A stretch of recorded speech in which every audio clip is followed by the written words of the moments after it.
యేసయ్యా స్తోత్రాలయ్యా నా దైవము నీవయ్యా. శుభోదయం. క్రీస్తు యేసునందు ప్రియమైన విశ్వాసులారా, మన రక్షకుడైనటువంటి యేసుక్రీస్తు యొక్క శుభప్రదమైన నిరీక్షణ నామంలో మీ అందరికీ ఉదయకాల శుభాలు తెలియజేస్తున్నాను. మన టీఎల్సీ అనుదిన ఆహారంలో అపోస్తలుడైన పౌలు రోమీయులకు రాసినటువంటి పత్రిక 13వ అధ్యాయం 8వ వచనాన్ని మనం చదువుకుందాం. ఒకరినొకడు ప్రేమించుట విషయంలో తప్ప మరేమీ ఎవనికిని అచ్చి ఉండవద్దు. పొరుగు వారిని ప్రేమించువాడే ధర్మశాస్త్రము నెరవేర్చినవాడు. దేవుని బిడ్డలారా, ఈ వచనంలో చివరి భాగం ద్వారా దేవుడి ఉదయకాల సమయంలో నీతో నాతో మాట్లాడుతున్నాడు. చివరి భాగం ఏంటంటే, పొరుగువానిని ప్రేమించువాడే ధర్మశాస్త్రము నెరవేర్చినవాడు. ఈ భాగంలో 2 శ్రేష్టమైన తలంపులు ఉన్నాయి. మొదటి తలంపు ఏంటంటే, పొరుగువారిని ప్రేమించువాడే అంటున్నాడు. పొరుగువారిని ప్రేమించువాడు.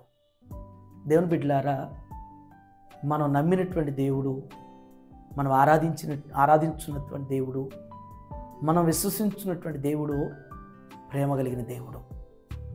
సువార్తలో మనం గుర్తు చేసుకుంటాం, దేవుడు లోకమును ఎంతో ప్రేమించినని. దేవుడు లోకమును ఎంతో ప్రేమించినంటే లోకంలో ఉన్న సమస్త మానవాల్ని ఆయన ప్రేమించాడు. కులము, మతము, జాతి, వర్ణన అనేటువంటిది దేవునికి ఏమీ లేదు. దేవుడు అందరినీ కూడా ప్రేమిస్తూ ఉన్నాడు. ఆయన ప్రేమామయుడు, ప్రేమించువాడు. ఆయన ఆరాధించున్న మనం, దేవుడు మన జ్ఞాపకం చేస్తున్న మాట ఏంటంటే, ఆయన మనల్ని ఎలా ప్రేమిస్తూ ఉన్నాడో మనం కూడా మన ఇరుగు పొరుగు వారిని ప్రేమించాలి అని చెప్పేసి ప్రభు జ్ఞాపకం చేస్తున్నాడు. ఈ ఉదయం దేవుని బిడ్డలారా, మన జీవితంలో ఇది ఒక ధర్మశాస్త్ర ఆజ్ఞ. నీవు నేను ఇతరులను, మన చుట్టుప్రక్కల ఉన్న వారిని, మన బంధువులనే, మన స్నేహితుల్లో కాదు, దేవుడు మనకి ఇచ్చినటువంటి ఆజ్ఞ. వారు ఎలాంటి వారైనా మనల్ని ఎంత నొప్పించి, ఎంత బాధించినా, ఎంత మన మీద నిందలు మోపినా కానీ ప్రభు ప్రేమను బట్టి మనం వారిని ప్రేమించాలి. ప్రభు మనల్ని ప్రేమించిన దాన్ని బట్టి వారిని మనం ప్రేమించడం అనేటువంటిది, ఆ మనసు దేవుడు మనకి ఇవ్వలాగున మనం ప్రార్థించాలి. 2వ తలంపు ఏమంటున్నారు? ధర్మశాస్త్రం నెరవేర్చిన వాడు. ఎవరైతే పొరుగువారిని ప్రేమిస్తాడో వాడు ధర్మశాస్త్రాన్ని నెరవేర్చిన వాడు. శ్రేష్టమైనటువంటి మాట దేవుని బిడ్డలారా. ధర్మశాస్త్రం చెప్పటం గొప్పతనం కాదు. ధర్మశాస్త్రం వినటం, అంటే దేవుని వాక్యం వినటం గొప్పతనం కాదు. లేకపోతే మనం సంఘానికి వెళ్ళటం గొప్పతనం కాదు. చెప్పటం కానీ, వినటం కానీ, వెళ్ళటం అనేటువంటిది గొప్పతనం కాదు. కానీ ప్రాక్టికల్గా మన జీవితంలో వాక్యానుసారంగా చేయటం ద్వారా ధర్మశాస్త్రాన్ని నెరవేర్చిన వారు.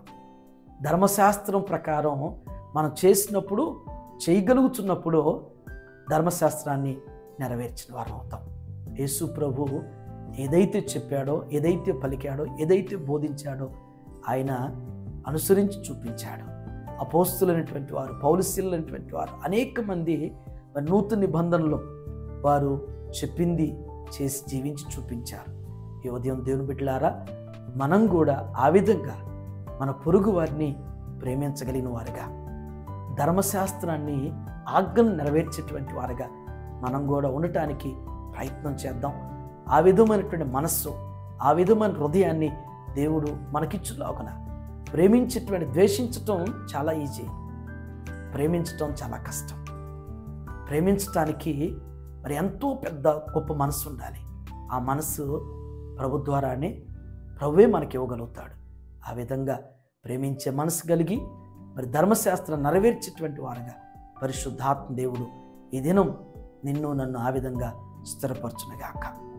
ఈ దినం మరి జన్మదినం జరుపుకున్నటువంటి మన సంఘ సభ్యులు రాజుగారికి జన్మదిన శుభాకాంక్షలు తెలియజేస్తున్నాను.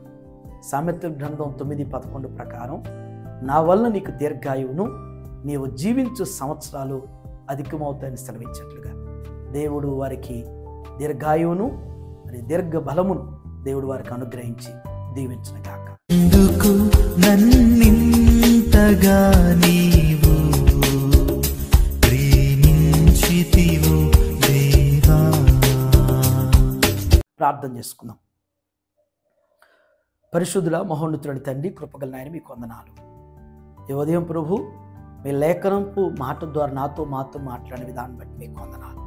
దేవా, మీరు మమ్మల్ని ఎలా ప్రేమించారో మేము కూడా నా తండ్రి మా పొరుగు వారిని ప్రేమించేటువంటి మనస్సు, ప్రేమించేటువంటి బుద్ధి, ప్రేమించేటువంటి గుణగణాలు మాకు మీరు దయచేయండి అయ్యా.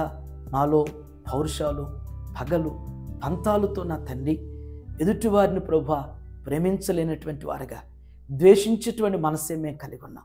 ఏ ఉదయం నా తండ్రి మా ఇంటి వారిని, మా ఇరుగు పొరుగు వారిని ఆయన ప్రేమించేటువంటి రూపం, ప్రేమించేటువంటి ఆ యొక్క స్వరూప్యాన్ని ఆయన మిమ్ము ద్వారా మేము కలిగి ఉండుటకు మా హృదయాల్లో పరివర్తన మీరు దయచేయండి. తద్వారా నా తండ్రి మీ లేఖనాన్ని, మీ ఆజ్ఞలను ప్రభా అయ్యా నెరవేర్చిన వారిని జ్ఞాపకం చేయబడింది. ఆ రీతిగా నా తండ్రి దేవ మీ వాక్యాన్ని దేవ మా జీవితానికి అనుభవించుకుని ఆ విధంగా జీవించే రీతులు మమ్మల్ని నడిపించండి. ఈ దినం ప్రభా జన్మజనం జరుపుకున్నటువంటి మా ప్రియులు రాజుగారిని మీరు దీవించండి. వారికి మంచి ఆరోగ్య ఆయుష్ను అనుగ్రహించి వారి ఉద్యోగ బాధ్యతలు వెన్నంటిని నడిపించండి. వారికి ఇచ్చేటువంటి కుటుంబాన్ని మీరు దీవించండి. వారి బిడ్డలు మీరు ఆస్వాదించిన ఆయన కుటుంబం అంతా మీ పరిచర్లో సహకరించులాగన వారిని ఇంకెక్కువగా మీరు బలపరిచి వర్ధిల్లపుచ్చేయమని దేవా, ఈ ఉదయం నా తండ్రి TLC అనుదిన ఆహారం చూస్తున్న ప్రతి కుటుంబాన్ని, ప్రతి బిడ్డను కూడా మీరు దీవించి మీ బిడ్డలు చేయనటువంటి వారి పనుల్లో, వారి ప్రయాణ బాధ్యతలు మీరు వెన్నంటుని నాయన మీ నిత్య సంతోష, సమాధాన, సమృద్ధిని మీ బిడ్డలకు దయచేయమని యేసు నామములో తండ్రి, ఆమేన్. God bless you all.